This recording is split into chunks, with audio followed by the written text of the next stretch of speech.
Ξανά να σας καλημερίσω. Θα είμαι ευσύνοπτη και σύντομη. Ούτως ή άλλως η ώρα είναι δύσκολη και είναι και τελείως αντιπαιδαγωγικό να κάνουμε αυτό που δεν επιτρέπουμε στους μαθητές μας. Σερί, να σας έχουμε εδώ τόσες ώρες. Το Πατριαρχικό Ίδρυμα Πατερικών Μελετών μαζί με το Διορθόδοξο Κέντρο του Ζαβεζή αποτελούν τους δύο εκπαιδευτικούς, ερευνητικούς και επιστημονικούς πυλώνες φορείς του Οικουμενικού Πατριαρχείου, με τον ένα να εδρεύει εδώ, στη Βασιλεύουσα, στη Θεσσαλονίκη, και το άλλο στο Ζαβεζή της Ελβετίας. Το Πατριαρχικό Ίδρυμα Πατερικών Μελετών μέχρι 55 χρόνια ήταν άβατο για τον οποιονδήποτε από τη μέση εκπαίδευση, αλλά και για οποιονδήποτε δεν είχε εξειδικευμένη, αν θέλετε, ιδιότητα όσον αφορά τον επιστημονικό φορέα. Εδώ και 5 χρόνια, μέσα από την ίδρυση του τμήματος των εκπαιδευτικών προγραμμάτων, κατόρθωσε να κάνει αυτό που σας είπα και στο σύντομο χαιρετισμό μου. Να συνεπικουρήσει ουσιαστικά το εκπαιδευτικό έργο χωρίς να εισχωρήσει στο έργο σας. Αυτή η αριστοτεχνική, αν θέλετε, ισορροπία είναι επιβαλλόμενη, διότι δεν αποτελούμε θεοκρατικό κράτος. Η εκπαίδευση θα πρέπει να συνεργάζεται με τους φορείς σε τέτοιο βαθμό, ώστε να μπορεί να συνυπάρχει χωρίς να αλλοιώνεται ή να μετουσιώνεται. Κάτω από αυτό λοιπόν το σκεπτικό,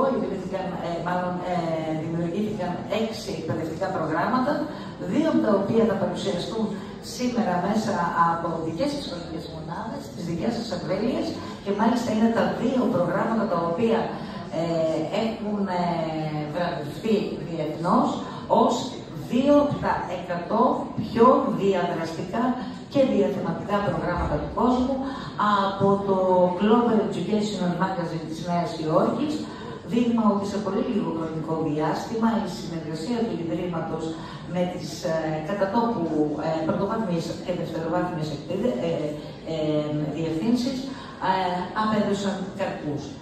Με 5 bullet θα δώσω το μικρόφωνο. Σε ευχαριστώ, Βαγγέλη, που με κάνεις να νιώθω πραγματικά πολύ μεγάλη. Πριν δώσω το μικρόφωνο σε αυτούς οι οποίοι κάνουν τη θεωρία πράξη.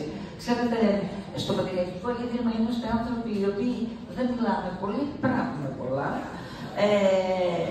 Ο κόσμος δεν αλλάζει από τον άμφωνα, ούτε από την έδρα, αλλάζει από τις πράξεις μας. Και το ωραιότερο παράδειγμα που έχουμε να δώσουμε στα παιδιά μας είναι το τι κάνουμε, όχι το τι λέμε. Δημιουργώντας το δικό μας βιβλικό πάρκο, το πρώτο από τα δικά μας προγράμματα. Το δεύτερο, η Κυβωτός του Νόε, μια σύγχρονη ιστορία. Το τρίτο, εντάσσω την αναπηρία, βελτιώνω το μέλλον. Το τέταρτο, παλαιογραφία, το ταξίδι της γραφής.